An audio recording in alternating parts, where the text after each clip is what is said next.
আসসালামু আলাইকুম বোনেরা, আজকে গরুর মাংস বোনা করবো। সেই জন্য মাংসগুলো প্রসেসিং করে নিচ্ছি।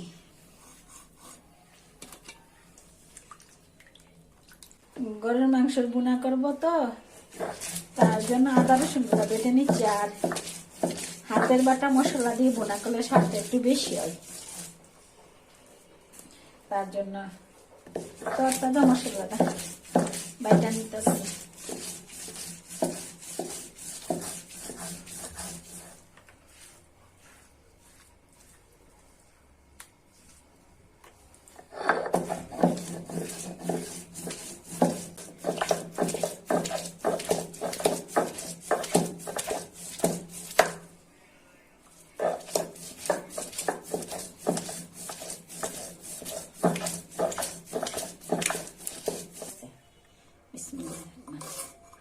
মাংস গরুর মাংস বোনার জন্য পেঁয়াজগুলা কুচি করে নিচ্ছি।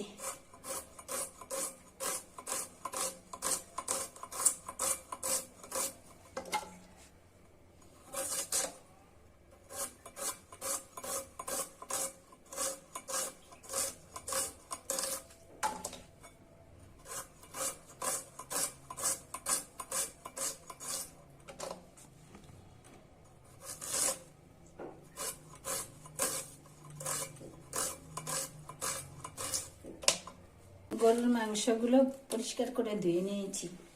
এখন দিয়ে দিচ্ছি আদা বাটা, দিয়ে দিচ্ছি রসুন বাটা, দিয়ে দিচ্ছি পরিমাণ মতো জিরার গুঁড়া,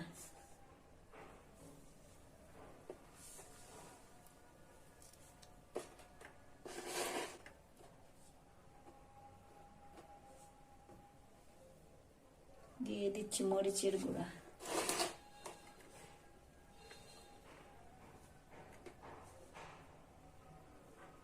আমরা ঝাল একটু কম খাই, তার জন্য মরিচটা কম দিয়ে আপনারা যেমন খাবেন সেই রকম ভাবে দিয়ে দিবেন।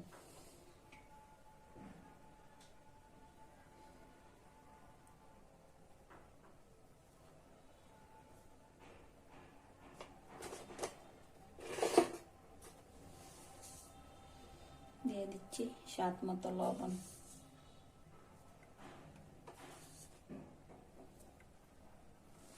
এখন মাংসগুলোকে মাখায় নিচ্ছি। আগে যদি মাংসগুলো মাখায় আনে মশলা দিয়ে, তাহলে এটার স্বাদ অন্যরকম একটা হয়, আর ভিতরে মশলাটা ভালো করে ঢুকে।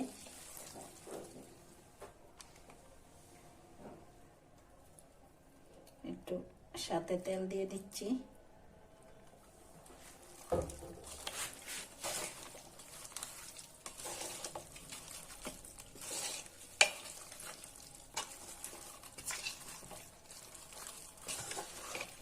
পেঁয়াজের সাথে মশলা দেওয়া যায়, কিন্তু এইভাবে যদি মাখায় নেন মশলাটা ভালো করে ঢুকে, ঘ্রাণটা সুন্দর হয়, খেতেও স্বাদ লাগে।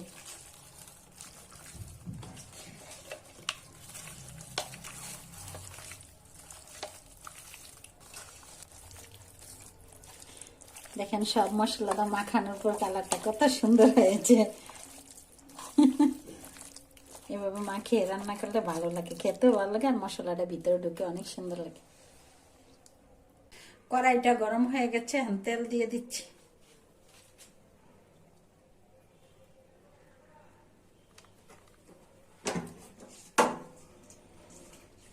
দিয়ে দিচ্ছি তেজপাতা,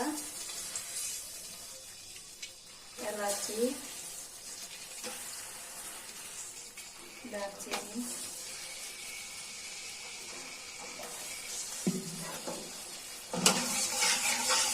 নেড়ে চেড়ে ভেজে নিচ্ছি। আর তেলের মধ্যে এই মশলা, গরম মশলাগুলো বাজলে কি সেন্ট ভালো হয়, খেতেও স্বাদ লাগে।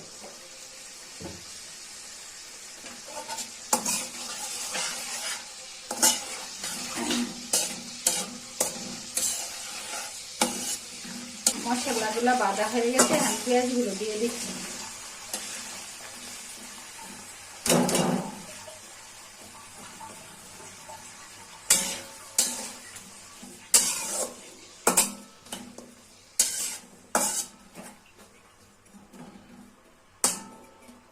এই যে নতুন পেঁয়াজ, তো পেঁয়াজগুলো হালকা বাদামি হয়ে গেছে। এখন মাখানো মাংসগুলা ছেড়ে দিচ্ছি বোনা করার জন্য।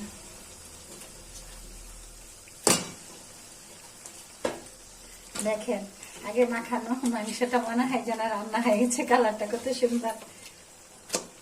তারপর আগে মাখাই রাখলে মশলাটা ভিতরে ঢুকে লবণ মরিচটা অন্যরকম একটা স্বাদ লাগে।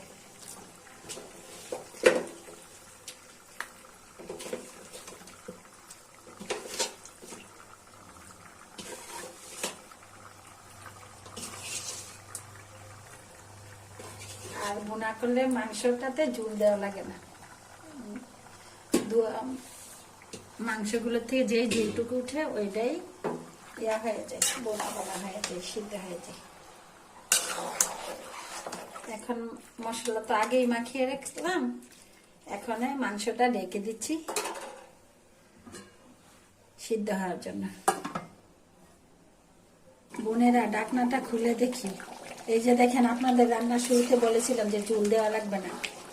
মাংস যখন কষানো হয়েছে আর পরিষ্কার করে ধুয়ে যখন মশলা দিয়ে কষাইছি, ওই মাংসের গায়ে থেকে যেই ঝুলটা এসেছে, এখন প্রায় সিদ্ধর দিকে, ঝুলটা টেনে গেলেই হয়ে যাবে গরুর মাংসের সুস্বাদু ভুনা।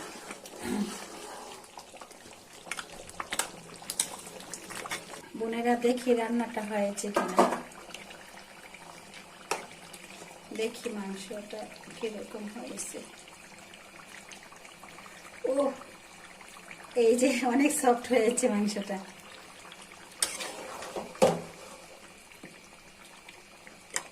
একটু চেখে দেখি,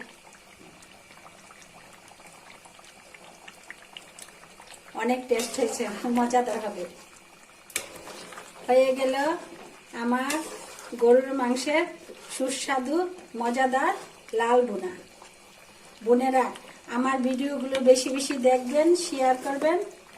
আজকের মতো এইখানে শেষ করলাম। আল্লাহ হাফেজ।